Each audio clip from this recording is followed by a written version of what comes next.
There is someone in your life right now who drains you. Maybe it is a coworker who takes credit for everything. Maybe it is a family member who criticizes every choice you make. Maybe it is a friend who only calls when they need something. You already know who came to mind just now, and the exhausting part is not even the person themselves.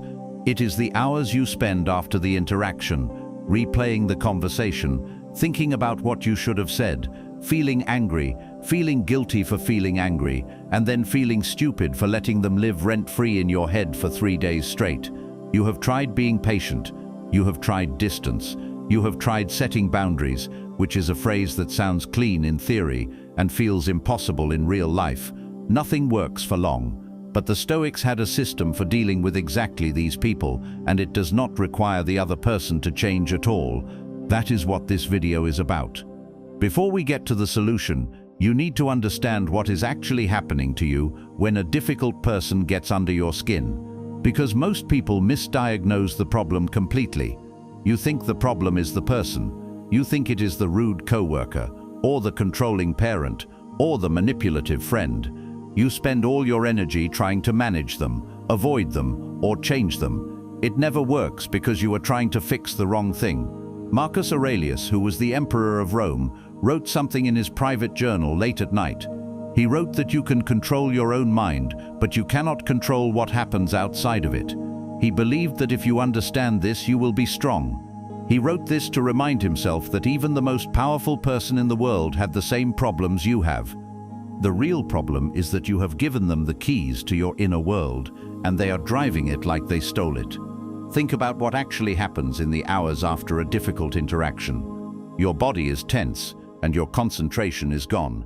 You are half present in every conversation you have, because part of your brain is still arguing with someone who is not even in the room. You lose sleep, and you lose focus.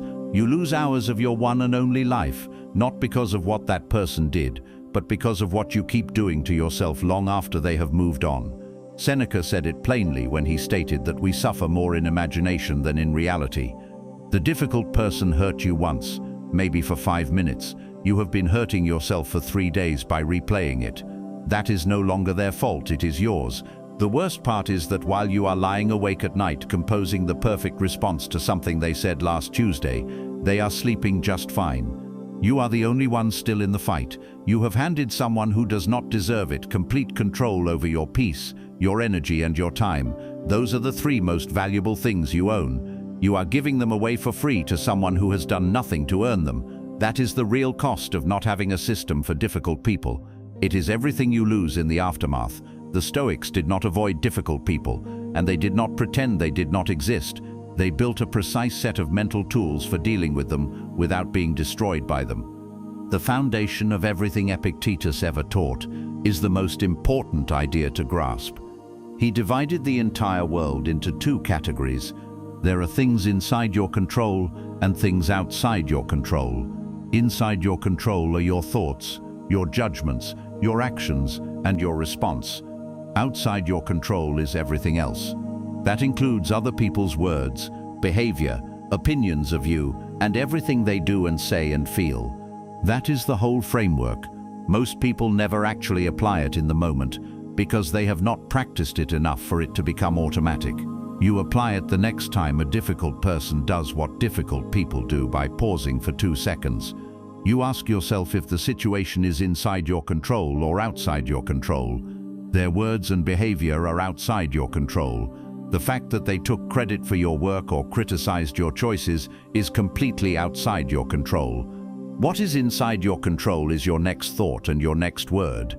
You decide whether you hand them the keys to your inner world or keep them yourself.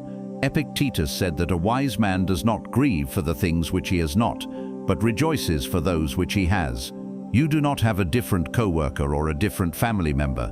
You do have a choice about what you do with the next 5 minutes of your mind. You must use that choice. Marcus Aurelius had another practice that sounds strange until you try it.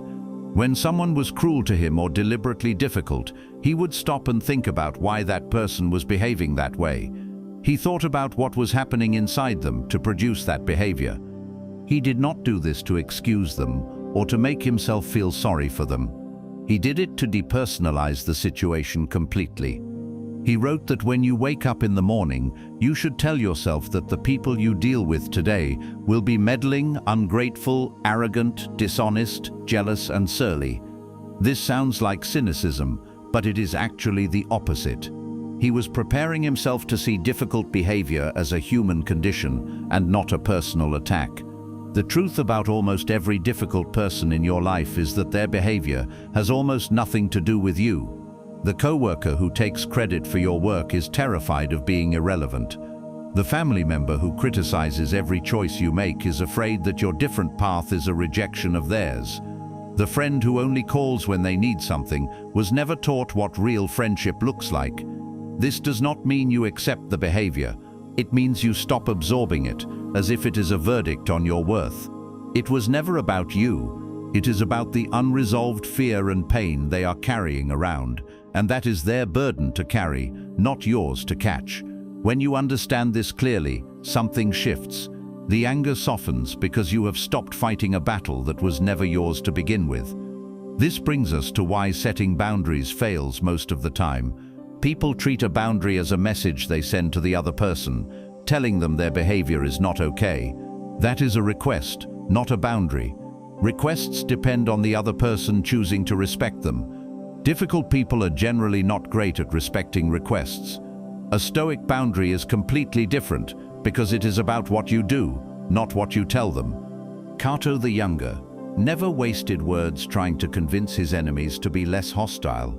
He simply made himself impossible to manipulate by having nothing inside him that their hostility could grab onto. His internal clarity was so complete that cruelty and criticism slid off him like water. He had decided in advance what he valued and what he would not compromise. That decision was made before any difficult person ever opened their mouth.